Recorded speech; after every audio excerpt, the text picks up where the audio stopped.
Hey guys, welcome back to Andy's Dinosaur Reviews. Today we are going to take a look at another Dinomania figure, and this is their Quetzalcoatlus. If you know from the last two Pterosaur reviews I've done from the Dinomania figures, I am a huge fan of these Pterosaurs from Dinomania. Continuously super cool looking figures, and again, it's something I just really want to have a room one day where I can display my figures, to have these Dinomania Pterosaurs sort of flying over the room, hanging with wires or something. I would think it would look so cool if you ask me, and definitely something I'm intending on doing in the future one day when I can actually display my collection and show you guys a full collection video. But as far as this Quetzalcoatlus goes, it's yet another very cool looking figure from the Dinomania line, another very cool looking Pterosaur from the Dinomania line. So without further ado, let's go ahead and get a closer look at it right now. So starting up here at the head sculpt of our Quetzalcoatlus, you can see that the beak is painted with a nice yellowish color, actually more like it's almost like a mixture of a yellow and a green.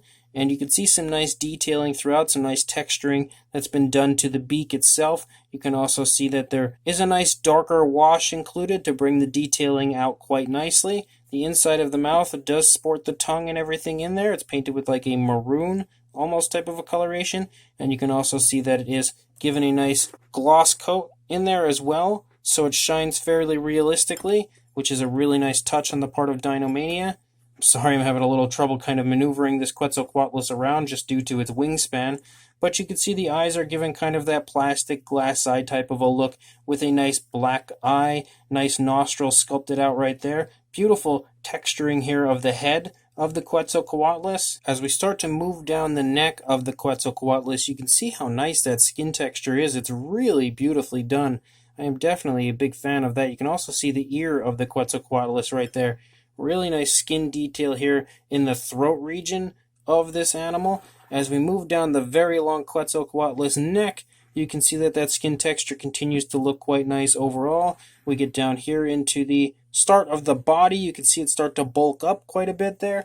And you can also see some pycnofibers starting to pick up. Now, a lot of people would kind of argue that there should have probably been pycnofibers the whole way up, as most people like their pterosaurs to be completely filled with pycnofibers, but I actually quite like the skin texture type look that they've given it here, and then the pycnofibers picking up right here in the body area. Getting a different look here, a different angle of the body, you can see the pycnofibers start to pick up quite nicely here in the body, and you can see the rib cage and everything is present, as well as the spinal column of the pterosaur. You can also see sort of the shoulder blades there. You can see that the arms here connected inside the wings have some nice muscle tone to them. Very nice muscle definition and nice sculpt work as well. And then same deal over here. There are no painted nails or anything here on the hands, but I think the hands still look quite nice for the most part. The wings have a very beautiful textured appearance as well, and I am quite a fan of this greenish paint scheme they've given it. I don't know why I don't really see too many green pterosaurs, but it actually looks quite cool on this figure. I definitely like this paint scheme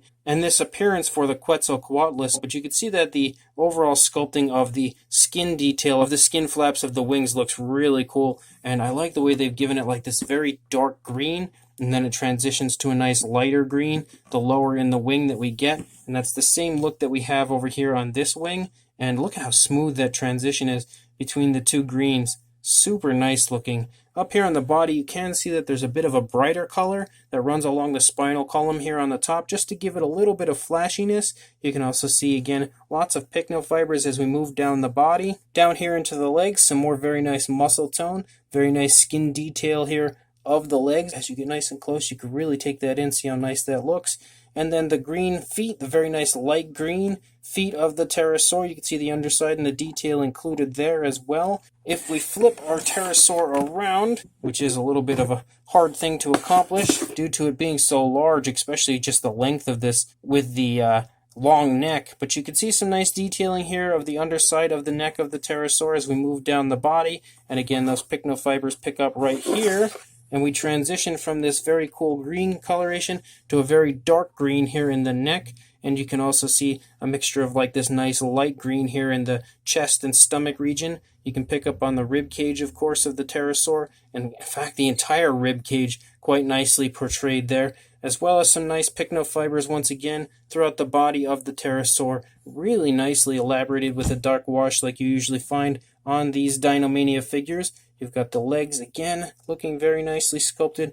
Beautiful skin texture on those legs. Very nice detailing as we move down into the feet. Unfortunately, once again, we don't really have any nail paint, but what is here is just that same green that kind of goes over the entire foot. Same deal over here as well. And you can again see that dark wash kind of creeping out. And then you come out into the wings, and similar to all the other pterosaurs from the Dinomania line, you have like these large veins that they always seem to portray in their pterosaurs, and I don't think it looks terrible or anything. It looks pretty cool for the most part. Kind of like that trademark Dinomania pterosaur look as far as the wings go. And again, the paintwork looks nice on the underside, just like it did up there on the upper side. So, in my opinion, this is definitely a really cool Quetzalcoatlus released here from the Dinomania line. Now, just like I had done with the Ornithocheirus, I kind of have to put his wing underneath the backdrop there just because he is so big. I don't really have the room for him on my review station otherwise, but for a length, actually, I guess we would say maybe a height. I don't really know what you would consider that. The length, I guess it's a length. So for a length, we're going to measure our Quetzalcoatlus, but we're going to stay up here at the head sculpt because, again, very, very large figure. So from the feet to the tip of the beak, you are looking at about 19.5 inches or about 49.5, almost 50 centimeters for a length on the Quetzalcoatlus. And then for a wingspan, you are looking at about pretty much 2 feet right there on the dot, about 24 inches or about 61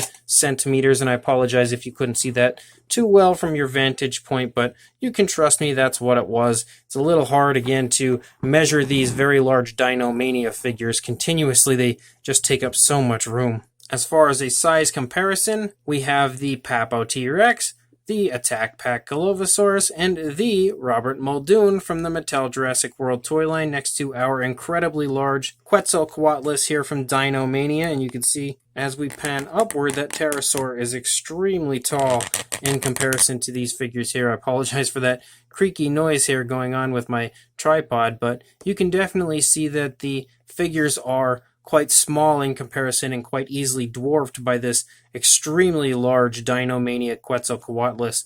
If we actually kind of try to go back a little bit, you can see that it's still impossible to get them all into frame here at once. Very large pterosaur figure, again from this Dinomania line. So this Dinomania Quetzalcoatlus is another really cool figure, once again released from the Dinomania line, and I really am super excited about each and every pterosaur that I get from the Dinomania company as they continuously release super large pterosaur figures that I feel like are just absolutely awesome. You don't get too many very large pterosaurs out there, especially species like Quetzalcoatlus or even the Eudimorphodon and Ornithocheirus I've reviewed previously. Aside from Collect A, who is pretty much the only company that I can think of that really makes very large pterosaur figures, and these Dinomania versions completely dwarf even the Collect A versions, which are very large figures. But these Dinomania ones overall are extremely large, and they do seem to always come in this kind of same soaring type of a position, which I do actually quite like because, again, as I stated, I would like to kind of hang them from the ceiling and make them look like they're flying around, and I think that would be a really awesome way to display these pterosaurs. They're pretty much perfect for it, and I love the fact that they have so many different variations of pterosaurs, so you can just have kind of like a plethora of different pterosaur species flying in your collection skies. The detailing of the Quetzalcoatlus is really quite nice. I especially love that kind of skin textured area in the face of the Quetzalcoatlus as we run down the neck. I really do quite like that area, and I like that they kind of have a mixture of like a skin texture to the animal and then pycnofibers down on the body. Definitely a really neat look for the Quetzalcoatlus. I also like that kind of greenish yellow type of a look to the beak as well. So overall, a very appealing look as far as the sculpting of the pterosaur goes, but I also quite like the paint job. I think green on a pterosaur is something you don't see very often for some reason, and it's actually been applied really nicely here by Dinomania on this Quetzalcoatlus, and definitely a very nice paint scheme that they've gone with. It's nothing overly flashy, nothing crazy or off the wall. It's just a really nice, realistic looking color scheme for what could have potentially been what a Quetzalcoatlus at one point in time looked like. So Very nicely done in both the sculpt and paint areas by Dinomania, and of course the size is just off the charts of this figure. And you also have the ability to kind of maneuver it around, being a soft, squishy type of a feel like all of the Dinomania figures are, aside from the skeletons anyway. You can maneuver this in any way, shape, or form that you choose, so that's always really cool, a really cool aspect of the Dinomania figures as well. So if you would like to pick this up, I will include a link in the description to where you can do just that on the Dinomania website, so make sure you head down to the description, as I will have a link right there waiting for you to head over to the listing for this exact Quetzalcoatlus on the Dinomania website. So pick this up, and make sure you also like, comment, and subscribe, and I will see you in the next review. Thanks for watching.